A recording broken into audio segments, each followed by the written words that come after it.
All right, hello everyone. My name is Paige Moreau and I want to welcome you to Museums a la carte and the second installment of Stories from the Outwind, a free 4-part lecture series that explores the lives and work of artists featured in past and present Outwind portrait competitions. The Outwind American Portraiture Today exhibit at the Springfield Museums is locally sponsored by Freedom Credit Union, Health New England, and the Mass Mutual Foundation. Now, please enjoy today's program, Frontline, March for Our Lives, Chicago, the story behind the photograph.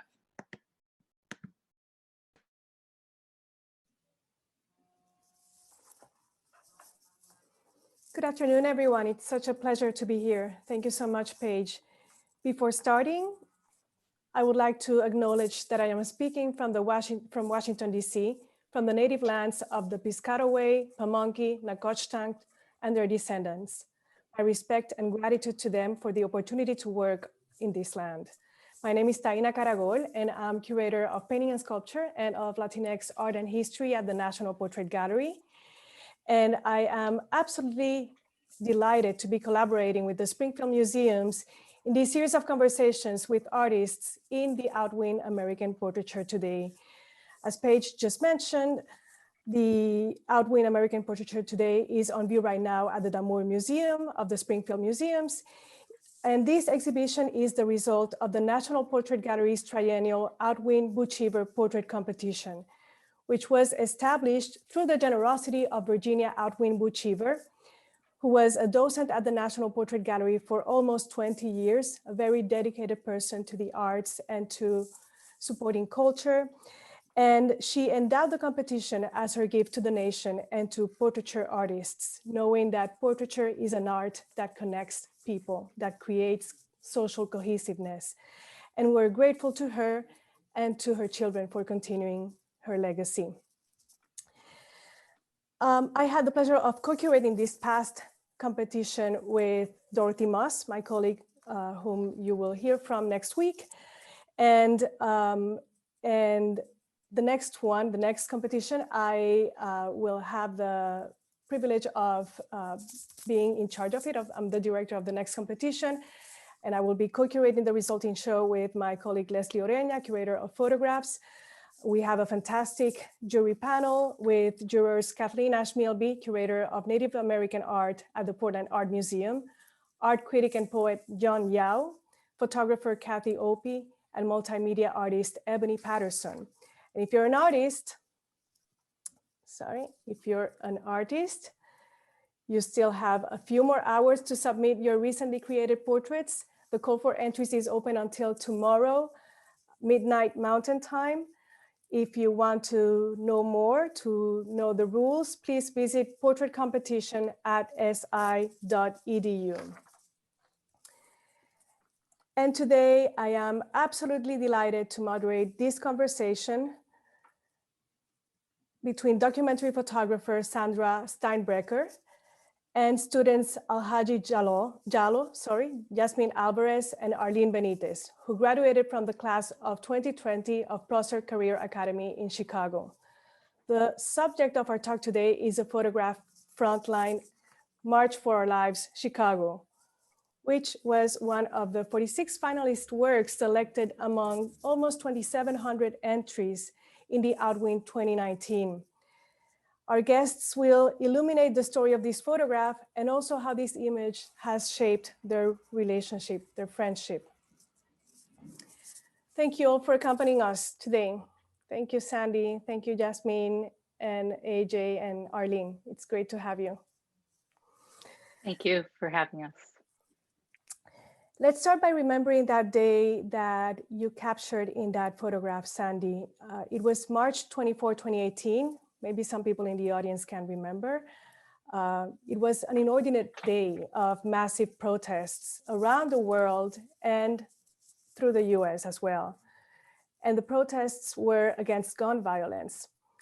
They were called and led by young people, high school students, and motivated by an atrocious and tragic shooting a month earlier on February 14th of 2018 at Marjorie Stoneman Douglas High School in Parkland, Florida, when a gunman firing a semi-automatic weapon left 16 students and 1 guard dead and another 17 people injured. This was one of the largest school shootings in US history. And very unfortunately, this is a recurring problem in the United States. We all know about the horrific Sandy Hook Elementary School shooting in Newton, Connecticut in 2013. Of course, the Columbine massacre in 1999, and so many others. Many of us can remember all the sadness, the confusion, the anger that enveloped the country on the day of the Parkland shooting. The survivors of the massacre were mobilized by grief rather than paralyzed. And they organized to demand common sense gun control policies, including universal background checks, bans on the sale of high capacity magazines, and raising the minimum age of gun ownership to 21. Their plea reverberated through the world, and it resulted in some 880 demonstrations through the US and internationally. And I remember on that day, I was attending the demonstration here in Washington, DC. My child was 8 years old then, and although he had participated in other protests, he told me that this issue made him too scared and sad to even be at the protest. Although of course he was in awe of the students that had organized it. So I think many of us have a very, very personal memory of that moment. And I would love to hear from all of you about what were your motivations in attending that protests. Perhaps we start with you, Sandra. Thank you. Well, I've been photographing life in public schools for several years and following the stories of young people. I'm always thinking about how to amplify youth voices with my photography. And I was really inspired by the Parkland students and the survivors who, the way they demanded that we address, tragic, senseless gun violence. There was a sense of young people being in charge. They were directing these activities, and we adults were stepping aside to support their efforts. We were listening to them.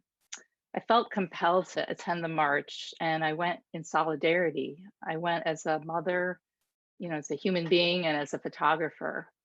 Although I didn't know what or how I would shoot that day, I went down to Union Park with two friends. But when I got there, I knew I had to be alone to experience this rally as a photographer. I'm also remembering the context of the staggering numbers of shootings in Chicago and around the country. Our city often made the news for this. The vast numbers of young people dying from gun violence have just been devastating. And I think that made the March for Our Lives even more poignant. And I just want to mention that the crowd, was so diverse that day. It was a cold day, cold spring day. Young people, old people, families, students, doctors. And as I moved through the rally and took photos, people seemed so open to me. It was a very emotional day, like you mentioned, Taina. And parents were hugging their children tightly. Teenagers were wrapping their arms around each other, and strangers were holding hands. So that's kind of the setting of the day. Maybe Arlene would go next. Yes, please, Arlene, tell us why you went to the protest. Okay, so hello, good morning. My name is Arlyn Benitez, and the reason why I went to the protest is because 2 months, or actually a month, 2 to 1 month, I think, before my cousin passed away because of gun violence, and I feel like for me going to that march was gonna make me stand up for that reason, to stop the gun violence. It was a really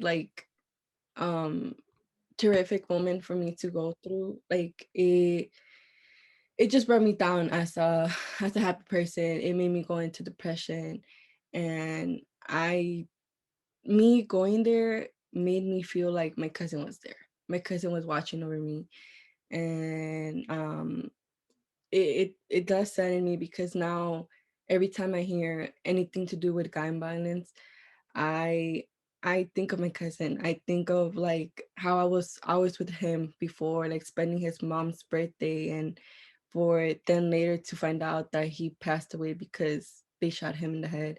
To this day, it's still like in me, but I learned how to get through it. And yeah, so that the march just means a lot to me.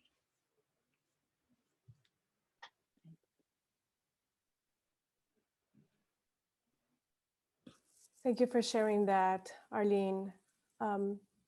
AJ, Jasmine, what about you? Why did you attend the march? I attended it. I was part of this group called Communities United, and what we basically did was, help to make our communities in Chicago better, safer, and this march would have been a big help with that. And we wanted to give the people a voice so we could be heard. So they said we're going to go to this, and I instantly thought about my friends who've also gone through like some sort of gun violence. So I'd also be fighting and speaking for them. And that day, it just felt different. It was like nice to see the whole city come together, united, and we didn't know each other at the time that much, but that march united a lot of people, and that's what made us all see things together and realize something had to change. How about you, Jasmine? Well, hello, good morning. My name is Jasmine Alvarez. I went to support everyone who has been affected by the event that happened in Florida, and people who had family members or friends that passed away through gun violence.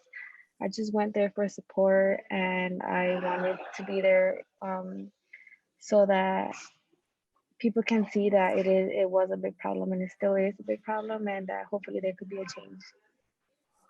Thank you. Yes, and that, I think that was one of the incredible things about that protests, how that horrific act in Florida,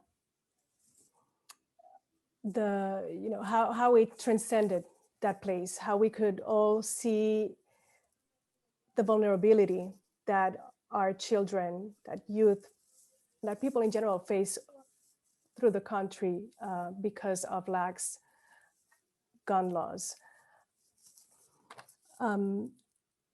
Sandy, I am very interested in your work as a documentary photographer, and in, as you were just explaining a moment ago, your focus on youth, on community life, on public education. These are some of your photographs from past years. And I would love for you to elaborate a little bit more on what you saw in this protest that was particular, different from what you had photographed before, perhaps. Thank you, China. Well, photographing in schools over the years, I had seen the impact of students lost to gun violence. I had photos of, vibrant young people who were then, gone. And I had observed educators and other community members, really making extraordinary efforts to improve the outcomes of young people. So I had seen, and there's, so much good work being done that goes unrecognized. But this movement, like AJ said, it felt different. It was organized and directed by youth completely. And it felt like a culmination, like a coming together of the very public tragedies like Sandy Hook, along with the awful daily violence that young people experience in Chicago and in other cities and communities. They experience this on a daily basis. And so it seemed that the movements could come together as young people recognized this common, tragedy. It was a breathtaking display of activism by youth, and it was for all of us. It felt unstoppable. The power and the, emotion at those rallies, over 800, like you said, all over the US and the world, was really powerful. And really, young people have been leaders and organizers in so many movements for social justice over the years, and then especially recently, as we saw over this past year in the Black Lives Matter movement and the fights for immigration reform and for LGBTQ rights. young people lead the way, and I feel like we have to do what we can to support them and listen to them. And you took many photographs on that day. Do you know approximately how many? Yeah, probably about 400. Wow. So yeah, it was a really special day for photography for me that day. Here are some of the images that you took on that day. I love that one on the left, where you see the mother hugging her daughter. She's not even, I mean, it's like I don't even know what kind of a hug that is. It's just it's so tight. And I think that was, everything I saw that day was like that. It was kind of, everything was so intensified. I don't know if you all felt that way too, when you were there, any of the, AJ or Arlene or Jasmine, if you felt like it was sort of a very, very painful environment, but also very loving. Definitely felt that. Like that was my first protest ever. So when we went over there, the feeling that I don't know if I don't think I was the only one feeling it, but the way I could describe it for myself, it was like I never felt it before. It was like a new feeling. I didn't know how to feel about it, but like I felt like crying, but at the same time I was like kind of happy, like because of what we were doing. So I didn't know. Yeah, I was very impressed. Speaking from here from Washington, D.C., and in my experience, the intergenerational aspect was incredibly moving, and the sense of union within families, of worrying and caring for each other, and making sure that, that we can all live free of fear, of that kind of fear, senseless fear of gun violence. These are some of the images again. So many of them, so many wonderful photographs that show that kind of leadership and that and the atmosphere of the march, of the rally. And I wonder, how did you come to this particular image when you decided to submit your entry to the portrait competition? Why this image? Well, like I mentioned, the rally was so moving to me. And when I looked at the photos later that day, of course, this one kind of jumped out at me, but there were several that seemed like good, portraits or just, photographs that were moving to me as well. But this one really touched me. And I want to share this story about actually taking this photo. I really experienced something special in that fraction of a second. After photographing people who were gathered at the rally, I went directly to the front. There was a large crowd of young people behind. And, I saw these crowds of young people, and they just seemed so determined to take control of their future. It was really staggering. And so I was taking some pictures, and then, I turned this way, and one young man who later turned out to be AJ, he looked right at me, and I just felt this connection. I felt something as I shot the frame. So I felt like I really saw them. Something happened in that moment. So when I looked back at the photograph, and then I saw that the composition was right, and kind of everything was right about it, I felt this was the one. I saw so many emotions in their faces. It seemed like there was history and there was promise. Felt like a portrait of our future. This is, the future. This is our future. Mm-hmm. When I was notified that I was an Outwin finalist, of course, I was thrilled. I wasn't sure that this picture would be considered portraiture. So, maybe you can answer a little bit about that and why it was considered portraiture. I also hadn't realized how competitive the Outwin had become. And so I was just glad that the image resonated deeply with with other people as well. And that, you know, Chicago youth would be represented in the exhibition. That made me feel good. Yeah, it's a fantastic, it's a beautiful photograph, so representative of that moment. And you know, as I had shared with you, there were a number of photographs of protests submitted to the Outwin, and only one made it to the final exhibition. Only one became a finalist, and it was this one. And I think the key is exactly in what you just said about how there is a sense that you are seeing each other there in that photograph. You know, that direct gaze from AJ and you know, that sense of promise in Jasmine, and the, you know, this beauty, and, you know, to a certain, just the innocence of youth too is there. You know, it's and not to romanticize it. You know, I think youth, our youth go through very tough realities, but there's also freshness in them, and there's promise, as you said, and all of that is in this photograph. I'm very curious about that moment when you met each other, because, and I would love for you to explain how that connection happened.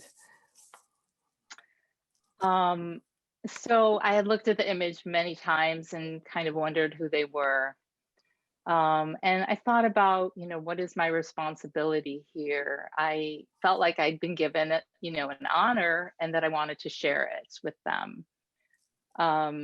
This photograph, you know, would be hanging on a wall in a very esteemed museum surrounded by US presidents and the beautiful Obama portraits and change makers, you know, of all kinds. So I wanted them to see that they belong there and they had, you know, some power to influence their world. So I stepped up my efforts and I used some simple clues like reading Jasmine's sweatshirt, which said Good Kids, Mad City. And I looked up the organization. After several tries, just 1 week before the opening was scheduled at the Portrait Gallery, I found someone who recognized AJ and told me that he was a senior at Prosser Career Academy. So, but there was a teacher strike planned for the next day. So I raced over to the school, waving my 8x10 photo print of this. And I was able to get in to see the assistant principals who recognized all three of the students. And then they were called to the office. So they can take it from here. And this is the photograph of that moment, right? Tell me about Yes. this. Arlyn, AJ, Jasmine, how was that day? How did that happen? For me, that day was unexpected. I was in class and they out of nowhere called my teacher through the phone so that they can tell me to go to the office. And I got scared because that was the first year I transferred my brother to Prosser. So the first thing that came to mind was my brother. I was like, what did he do? Did he got into a fight? Did something happen to him? And I went straight to the office, still thinking about my brother, thinking something was wrong with him. I walk into my principal's office, and I believe Jasmine was there already. And then they later explained to us about the picture being in the museum, and I didn't expect it. Like, it just, I couldn't believe it, and we couldn't believe that she took her time to find us, you know, and it's not easy to find somebody in a picture. But yeah. Mm-hmm. I was AJ. smiling a lot that day. For me, I just finished gym class and I was gonna leave, and then security came in and told me I had to go to the principal's office. And you know, when they say go to principal's office, it's usually like bad news. I thought I was in trouble, and I didn't remember doing anything wrong, so I was like, oh no. And we went in there, and then I saw Sandy, and then our principal told us what was going on. And I was just surprised because, like you said, it took you a long time. And I completely forgot about like those pictures and everything. So when they explained everything to us, I was like, oh, that's crazy. It was unbelievable. I was really excited, and I was like, oh, I can't believe we're actually all this happening so fast. Like I just finished gym and we're doing all this. And then yeah, so I was proud of what we did. Right. It was really surprising, I guess. Right. None of you remembered the moment when the photograph was snapped, or did you? Yeah, I did not remember it. It was just No. None of them remembered. That's amazing. And so what happened after that? I understand you sort of became friends, right? You sort of started talking to each other and starting a relationship and making plans, right? Yeah, we started anticipating for the trip. They told us we were going to go to Washington and the portrait, which made me more excited. And then you know, we made a little group chat to check up on each other. And before we were just kids, we saw each other in the hallways. And then like, you know, this brought us together and we got to know each other, like stuff I didn't know about before about Jasmine and Arlyn, like what we do outside of school, what we like, and, you know, how we spend our time. Mm-hmm. Yeah, it definitely brought us closer. Yeah. And I understand. And also, yeah, tell me, Jasmine. sorry. Yeah, tell me. Sorry, I was going just to ask you. And also, we started the GoFundMe page, which was really exciting because we really wanted to go to Washington. We were all excited. We did. We got interviewed by Chicago Tribune, as you can see, and I feel like when we got interviewed by Chicago Tribune, we got more excited because we started to publish the GoFundMe page. People from our school, family members, friends, people we didn't even know, strangers, they started to donate. And we were really grateful for everything they donated. We got sent note cards, and it was really nice. It really did bring us together, even though we didn't go to Washington. And hopefully we can go one day. It still brought us together, and we're still really connected. Yeah, I think we were very excited to hear about these developments. You know, we kept hearing from Sandy about the GoFundMe campaign, and she sent us this clipping of the Chicago Tribune, and we were making plans by email and telephone, and we were incredibly excited about the possibility of meeting you in March when the pandemic hit, right? But we're still very much looking forward for you to come to the National Portrait Gallery, even if the Outwind 19 is not there anymore and there are other venues to visit it. You can certainly go to the Springfield museums or to the Kemper Art Museum later in its last venue.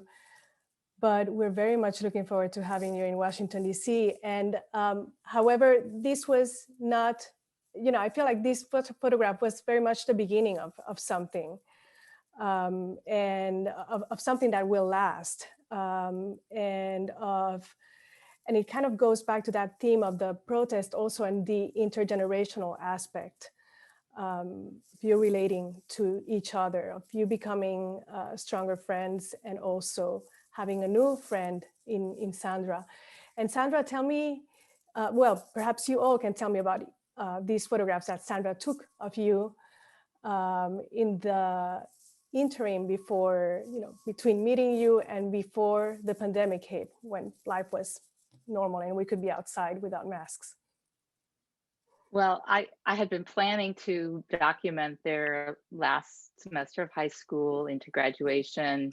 So I started these, I think were in February. Yes. So, you know, I went to AJ's rehearsal. I went to Arlyn's, you know, workspace and took a photo, and to Jasmine's after school dance program to start getting to know them. And I do just want to say that, backtracking a little about the GoFundMe and the trip planning, that it was a big deal. Everyone was so excited. People had donated all this money. We were all so excited. You at the Portrait Gallery, everyone was seemed to be rooting for us and so welcoming. So, everyone was just thrilled it was going to happen. And then I started this to kind of, again, just focus on young people and their, sort of their everyday lives. I'm always interested in what ordinary people do, and especially as it relates to the march and to activism, how people make change on a very ordinary level, just the small gestures or the small activities that people do, not for any bigger reward, but just because they want to address problems or they want to make things better, like AJ said, and like all of them have said. So anyway, I was kind of getting started with this before the pandemic hit. Mm-hmm. And then the pandemic hit and it forced us all into lockdown, but you continued meeting through Zoom, right? Yes. It was very natural. Our friendship kind of just grew naturally because I started just checking in. I'm, sort of a mom figure too, and I was worried about them and how they were managing with the pandemic. So I just checked in by text, and then I thought, well, maybe we should Zoom. Everybody else is, and so we started that, and it was a really nice way to get to know each other just very naturally and over time, and see how they were doing and managing. And I learned about them. I learned what kind and caring people all three of them are, how much they care about their families. They were worried about their families contracting COVID. It was just good to hear what they were up to.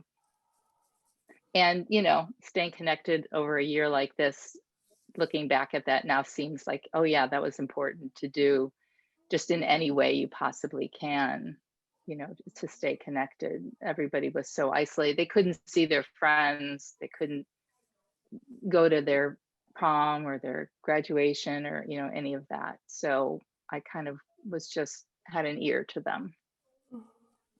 Yeah. Do you want to add something, Arlyn, Jasmine, AJ? Yeah, so it was really like the Zoom meetings they weren't really Zoom meetings. They were like a talk with us, like we're friends that were really close. It was kind of like a getaway from everything that was going on, the pandemic, the lockdown. Like Sandy said, we couldn't be with our friends, we couldn't go out, but personally, I felt really good while talking to them because we just talked about random things, about what was going on, some drama we would talk about, we would laugh, we would talk about our new job applications, AJ's, Arlene's, mine, and it was really nice. Like the Zoom meetings, the Zoom meetings, they were just natural, like Sandy said, and they were really fun. And it was such I'm amazed at the serendipity of all of this, right? At how just the chance element here, how all of these happened out of one photograph, and how Sandra ended up documenting your lives at such a particular year. It's been such a hard year for everyone. It's been such an odd year, a different year different from anything else we've lived. And you're part of that historic 2020 graduation class that has had a graduation like no other, right? Because of the health safety restrictions.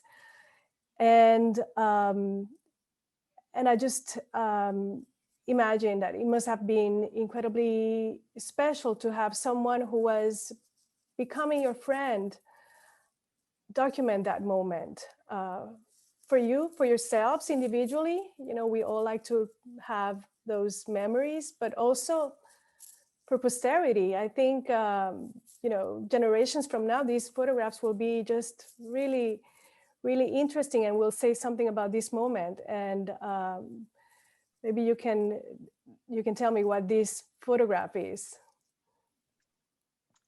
Wow. So before I took this, I did, take photos of them in their caps and gowns at their homes. But I did want to also attend their drive-through graduation, which is what the Chicago Public Schools was doing. When I got there, these chairs were set up to form lanes for the cars to drive through. But it just struck me as so dramatic to see all these empty chairs, that would have been full of students in an auditorium waiting to go up and take their diplomas in front of all their family and friends and classmates. So it struck me as really, it really said something about this year and what it was like. It looks isolated to me. Yeah. It does, and yet there's this counterpoint of the photographs of Jasmine and Arlyn and AJ with their relatives, with their parents, with their siblings. Photographing them with their families in their graduation caps and gowns was really wonderful. It was a highlight for me as a photographer, and as it was a great way to mark this year, this unique year. And it was really special to see them with their families. And I also thought, well, maybe it would make up a little for not getting to DC.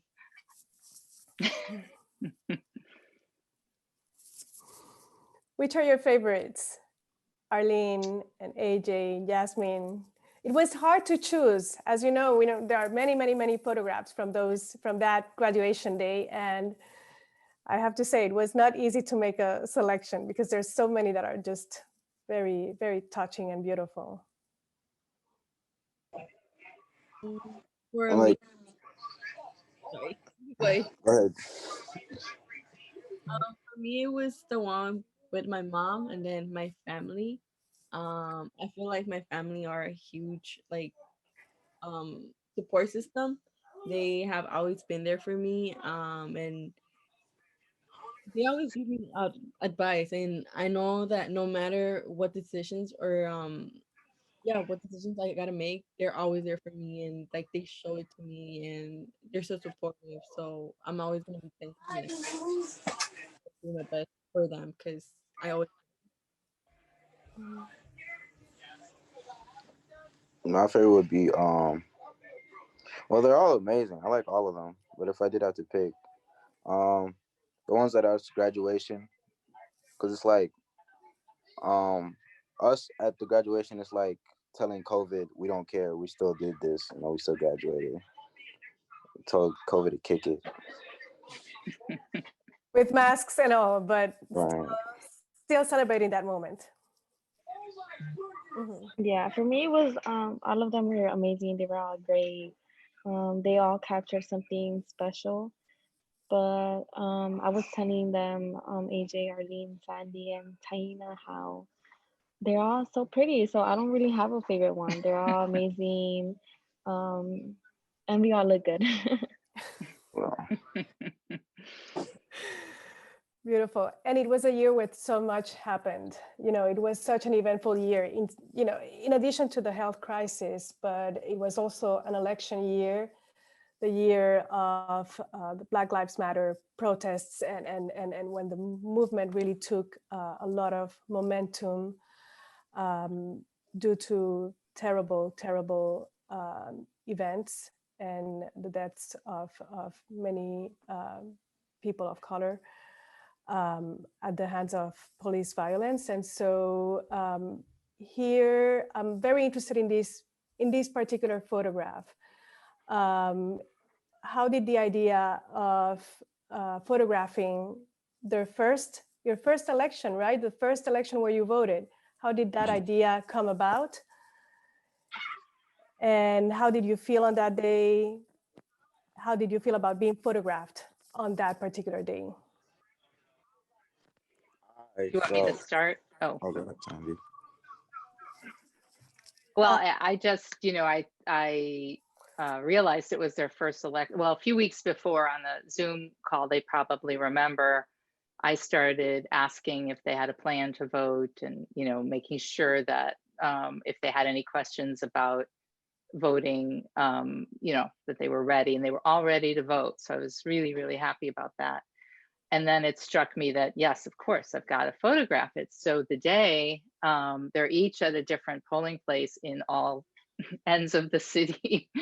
So I started with Jasmine, and she said, "Oh, I'm voting." And I said, "Okay, where are you?" And, went out to capture her as she came out. And then Arlyn was, downtown at the United Center.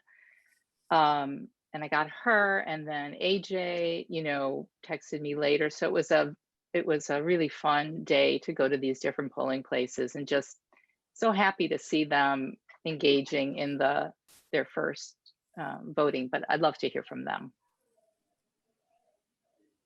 For me, the pictures, to be honest, I didn't think I was gonna get my pictures taken. I wasn't ready.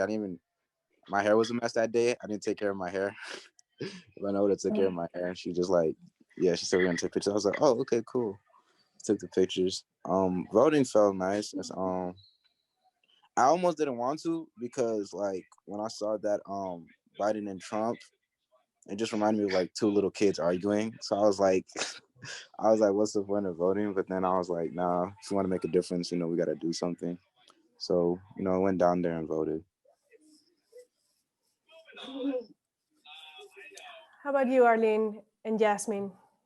For me, it was I don't know. I like AJ say, I agree with him. I didn't know if I wanted to vote or not, because it was just like them arguing back and forth. But then I was like, it's my time to vote, like it's a privilege we got as this woman. So why would I just go make it to waste, So I did, and went and voted, and I feel proud of myself, because it didn't took me that long either. So I don't know, I feel relief. I feel like I was doing something right too. So yeah.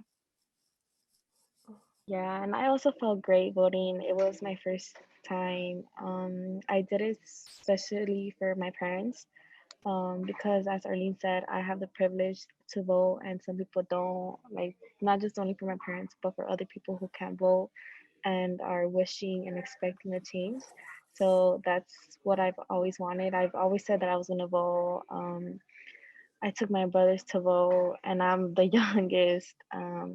I always believe in change. So I was really, really excited. And yeah. I think it's really beautiful that to look at the images we've seen today of all of you, and trace that arc and realize that that there's something like a development for all of us, a moment when we develop as social and political beings and agents from our own place, however we decide to do that.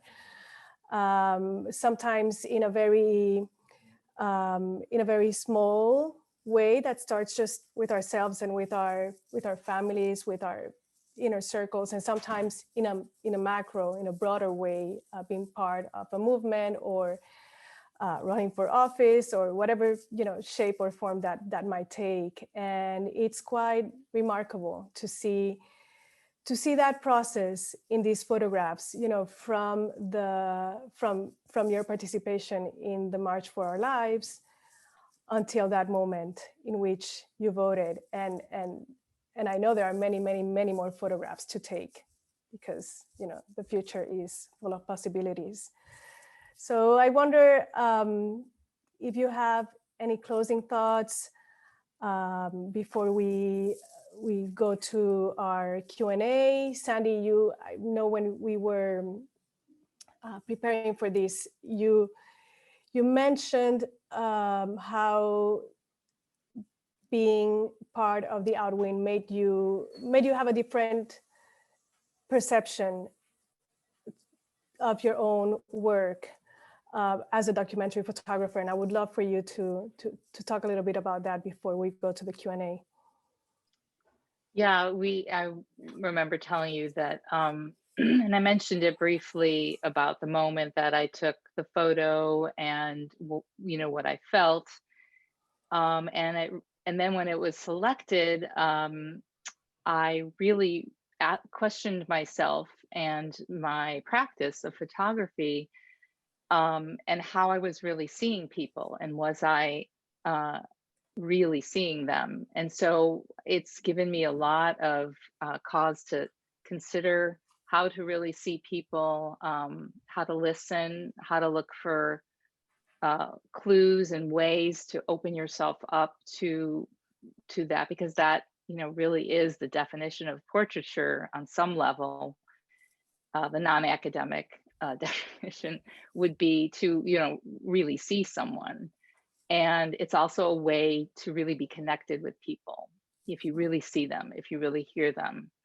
And we, you know, have been connected through this photograph and through this selection. I might not have searched for them if I hadn't become a finalist in the Outwin and knew that the exhibition, you know, would be happening. And so through this photograph and that fraction of a second, you know, when the shutter clicked, you know, and through the power of art, we are seeing each other, you know, in a way I felt, even though they didn't remember me, I felt like they saw me too. And that's kind of the collaboration of taking a picture too. And another reason why I wanted to find them is because I felt like it was a collaboration. I couldn't have gotten that shot without them, right? I mean, just without their kind of permission. Mhm. Those are some of my thoughts about that. It's beautiful.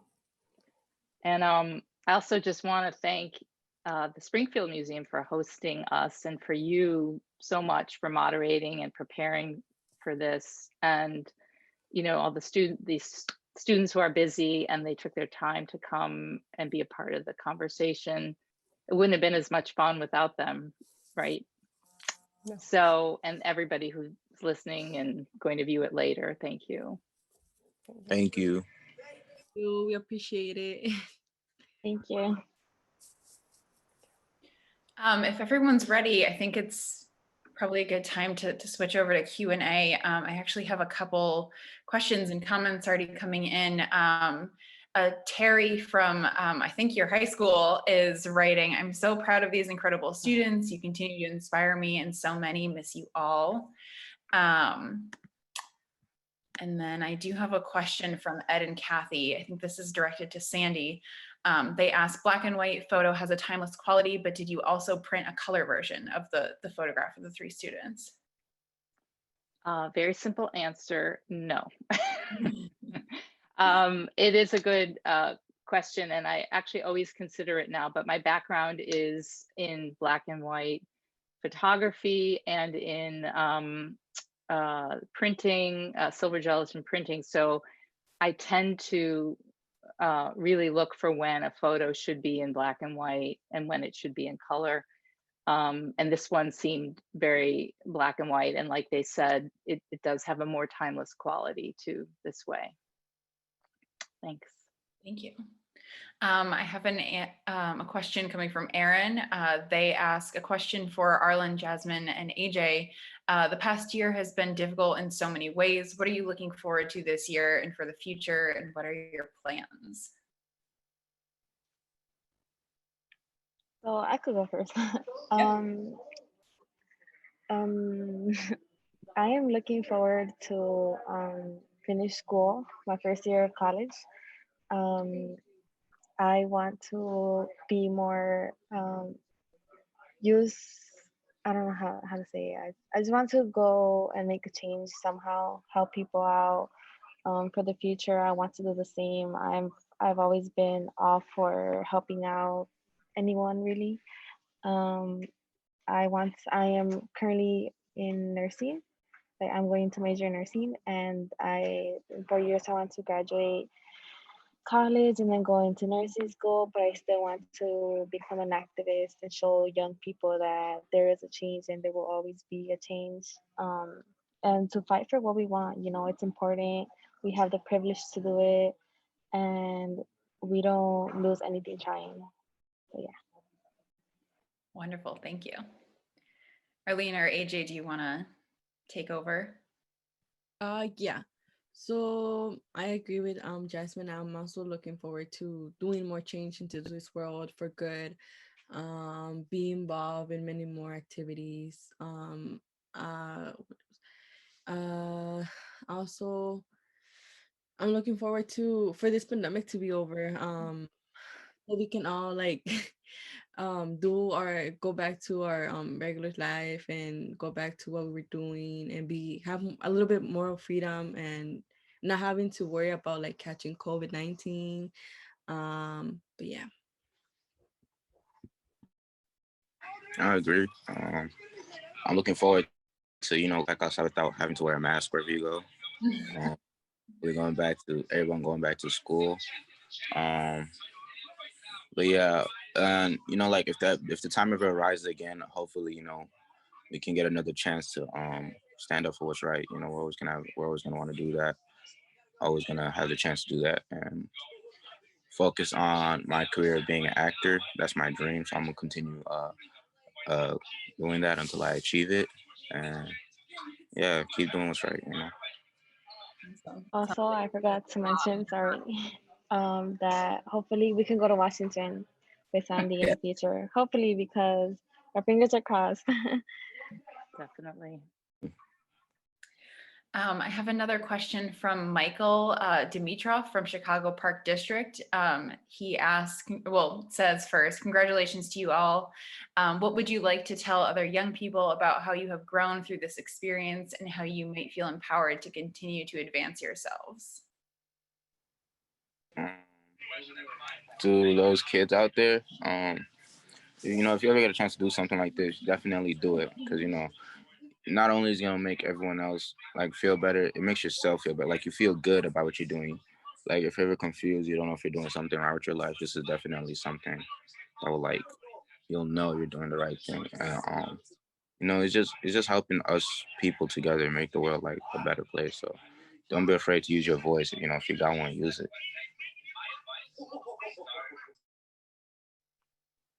Yeah. Also, I would say I mean, we're still young, and to younger people, that this experience has changed our lives. To be honest, I know Arlene and AJ because we didn't know anything about like the photograph. We just went to the march to support and do our thing, and by that photo, I feel as if it brought more awareness to the public that young people do want to change, that young people, that us, we want to change, and we are trying our best to make it happen.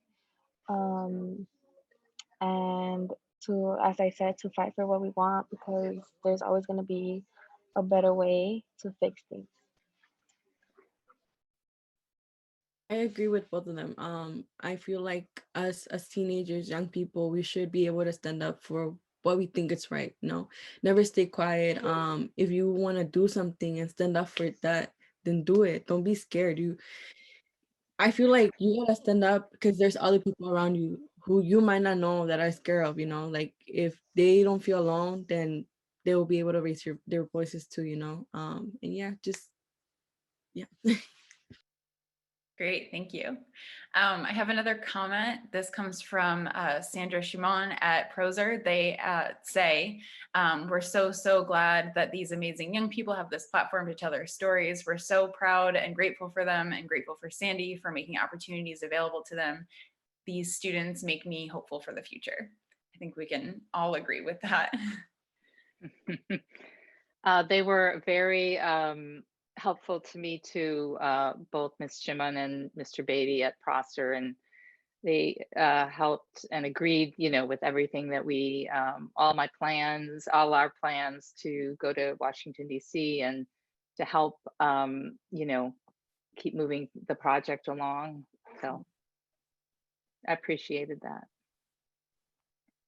I have another comment coming in. This one comes from Aaron, and they say, you're all an inspiration, and I hope with your help we can make some change. I am in awe of Sandy's talent and kind, genuine heart. We can all use this story as an example for our own lives. Again, couldn't agree more.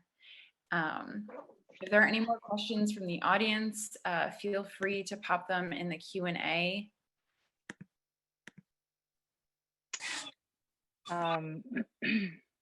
I do just want to say about quickly about back to the choice of black and white or color. It really is, you know, it would have been a nice image in color too.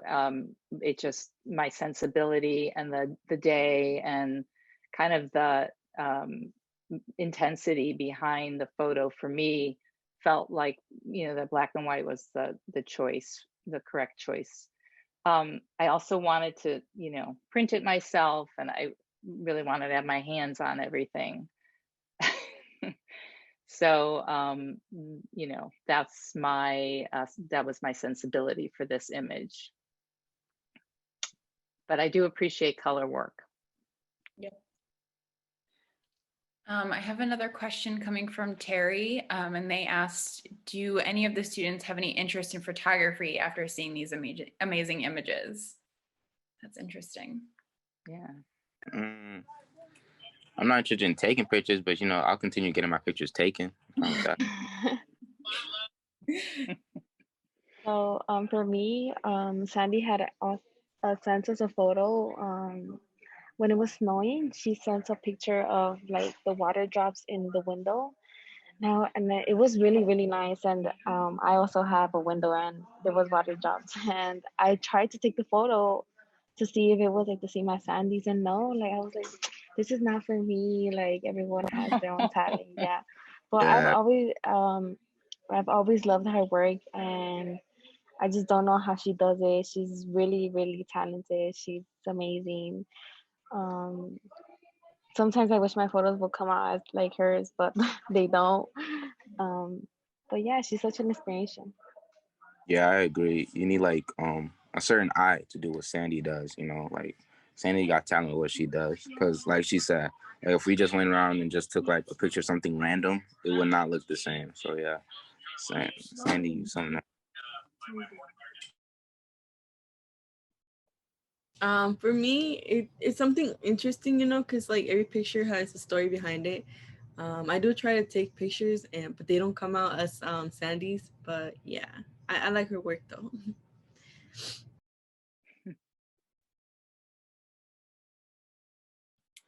All right, I think we're at a standstill with questions, but I wanna thank all 5 of you again for joining us today.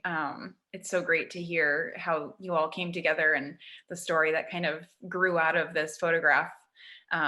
They say that a picture tells 1,000 words or holds 1,000 words, but it's such an interesting dynamic to see what kind of came after rather than before with this photograph. So thank you for sharing this wonderful story with all of us and for this great conversation. If you have any closing thoughts, feel free, but oh, I do have one more question coming in. This one asks, intrigued how in a museum setting this experience and its images has us looking to the future. So I guess more of a comment, but yeah. Yeah, so thank you all again. And if you have any closing thoughts, feel free, but if not, please join us next week. Thank you so much. Thank you, everyone. Yes, thank you for having us, and thank you for participating. Thank you. Thank you. This was wonderful. I really thank you so much for your participation, Jasmine, Arlyn, AJ, and Sandy. It was fabulous. And thank you, Paige and Larissa, for the platform. Thank you. Thank you all so much. Yeah, and please join us next week for the 3rd installment of Stories from the Outwin, and we'll continue on for the next 2 weeks with these free lectures. So see you soon. Thank you all.